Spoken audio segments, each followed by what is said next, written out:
आज हमने दावत दी है जनाब बैरिस्टर अली ज़फ़र को, जो कि पार्लिमानी लीडर हैं सेनेट में पाकिस्तान तहरीक इंसाफ के, और फिर हमारे साथ जनाब फ़ारूक नाइक भी होंगे, पाकिस्तान के सीनियर कानूनदान और पाकिस्तान पीपल्स पार्टी से वाबस्ता सीनियर तरीन कानूनदान।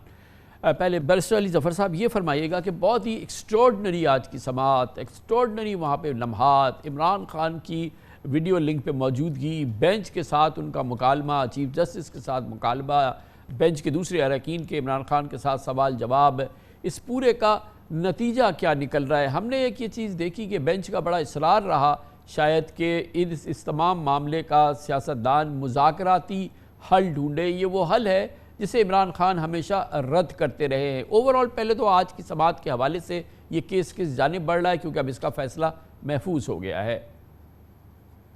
जी कामरान साहब, सबसे पहले तो मैं अतर मेला साहब का जो इजाफी नोट था जो उन्होंने लिखा, जो आपने जिसका जिक्र भी किया, उसके ऊपर आऊँगा। बहुत अच्छा होता, बहुत ही अच्छा होता, और ये हमारी उम्मीद थी इस बेंच से कि इमरान खान साहब को लाइव सुनाया जाता, क्योंकि उनका पिछले 1 साल से कोई ताल्लुक, कोई वास्ता नहीं रह सका, सिवाय ट्विटर अकाउंट या जो प्रेस के मीडिया वालों से कुछ बात करते हैं वो जेल में, उसके अलावा कोई राब्ता नहीं है अवाम से। और वो पाकिस्तान की सबसे बड़ी पार्टी के सबसे मकबूल लीडर हैं। ये एक मौका था जहां, जिस तरह अतरमेला साहब ने भी कहा कि एक फंडामेंटल राइट है, एक हक था उनका कि वो लाइव उसकी प्रोसीडिंग्स की रिकॉर्डिंग, और जो मुकालमा हुआ जज साहिबान के दरमियान और इमरान खान साहब के दरमियान, कौम सुनती उसको और देखती और फिर उसको जज करती। लेकिन बहरहाल वो नहीं हुआ। इस केस के 2 पहलू हैं। एक तो मेरिट्स पे क्या फैसला होता है वो अपनी जगह, लेकिन जो ज़्यादा अहमियत थी वो ये थी कि जो इमरान खान साहब ने बातें की, जो अदालत के साथ गुफ्तगू हुई, एक तरह इसको डायलॉग का मैं एक लक़ब देता हूँ। ये कोई बहस नहीं थी केस के बारे में, ये एक तरह से सियासी डायलॉग था जजेस और पीटीआई के जो चेयरमैन हैं उनके दरमियान। और ये बड़ा इंटरेस्टिंग था, क्योंकि इसमें नज़र आता है कि जज साहिबान का, कम से कम जो इस बेंच पे थे, उनका एक व्यू पॉइंट ये है कि ये सियासी मामले हम नहीं सॉल्व कर सकते, ये हमारा बस की बात नहीं है, ना हमारा ये मैंडेट है। ये सियासतदानों को बैठ के ये बात करनी चाहिए और इसका सलूशन ढूंढना चाहिए। ये बात बहुत अच्छी है, और लोग भी कह रहे हैं, आपके न्यूज़ मीडिया वाले भी कह रहे हैं, जो ये कहते हैं कि मुज़ाकरात होने चाहिए। मैं भी उस पर यकीन रखता हूँ कि पॉलिटिशियंस को, सियासतदानों को आपस में बैठ के, सियासी जमातों को आपस में बैठ के डायलॉग करना चाहिए। लेकिन एक बड़ा अहम सवाल और नुक्ता जो भूल गए जज साहब भी, और जो भी इसकी बात करता है मुज़ाकरात की, वो भूल जाता है, वो ये है कि हुकूमत हमारे पास नहीं।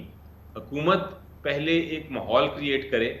हुकूमत ये नहीं कर सकती कि एक तरफ वो हमला करे पीटीआई पे, एक तरफ वो अरेस्ट करे, एक तरफ वो नए केसेस बनाए, एक तरफ वो कहे गद्दार हैं और दूसरी तरफ कहे आए जनाब हम मुज़ाकरात करते हैं। ये ताली जो है 2 हाथों से बच सकती है। ये नहीं कि आप किसी को मारते जाएं, पीटते जाएं और फिर कहें आओ हम दोस्ती भी करें। तो ये बात आज मैं होप कर रहा था, उम्मीद थी मुझे कि जज साहिबान अगर वाकई ही सियासी डायलॉग कर रहे हैं, जो इस केस में नज़र आ रहा था कि एक पहलू केस की तो अपनी नौयत थी, लेकिन उससे हट के एक सियासतदान चूँकि पेश हो रहे थे, जो एक्स प्राइम मिनिस्टर हैं इस मुल्क के, अदालत के सामने सबसे पहले एक पॉलिटिकल डायलॉग शुरू हो गया था। तो उस लिहाज से उम्मीद ये थी कि सुप्रीम कोर्ट ये ज़रूर कहेगा कि जनाब हम कुछ एक्शन लेते हैं, कि ये अगर डायलॉग का हमने माहौल बनाना है तो हम वो बनाते हैं, और हमारे आपके साथ जो ज़्यादतियाँ हो रही हैं हम उस पर सुओ मोटो नोटिस लेके उसको ख़त्म करते हैं। तो अली ज़फ़र साहब, ये तो हो गया वो पहलू जो कि ज़ेर बहस नहीं था। ये एक नैब तरमीम के ख़िलाफ़ इमरान खान की अपील है जिसकी समाअत हो रही थी। इस स्पेसिफ़िक केस पे जिसका कि समाअत हुई, और बज़ाहिर शायद मेरा गुमान यह है कि अदालत किसी नतीजे पर पहुँची हुई है, इसीलिए वो आज जिसको आपने सियासी डायलॉग कहा उसमें इंगेज हुई थी। उस केस की स्ट्रेंथ कैसी लग रही है आपको? फ़ैसले के हवाले से क्या तवक्कुआत हैं, क्या चीज़ है? ज़ाहिर है कि ये एक इम्पॉर्टेंट केस है नैब तरमीम के ख़िलाफ़, और ज़ाहिर है कि हुकूमत बहुत ही वीक ग्राउंड पे खड़ी है, क्योंकि PMLN की वो हुकूमत है जिसका तो मंशूर ये है कि वो नैब को ख़त्म कर देगी। फिर ये कि अभी हालिया दिनों में हमने देखा कि उन्होंने रिमांड इतने इसरार से, इतने क्रेडिट लेके सब कुछ करके 15 दिन का नैब चेयरमैन को उसका इख्तियार दिया, फिर अब उसको 40 दिन कर दिया। लेकिन बहरहाल फिर भी आप ये बताइए कि इसका आउटकम आपको क्या लग रहा है, कितना अच्छा केस लड़ा है आपके वकीलों ने? आज ख्वाजा हारिस साहब पेश हुए इसमें। जी, मेरिट्स पे है जहां तक ताल्लुक इस केस का, तो आपको याद होगा कि ये केस एक तरह से फैसला हो चुका हुआ है इसका, और वो जो नैब की तरामीम हैं उनको कलअदम करार दे दिया गया है, और अब ये उसी सुप्रीम कोर्ट के फैसले के खिलाफ ही ये एक अपील है।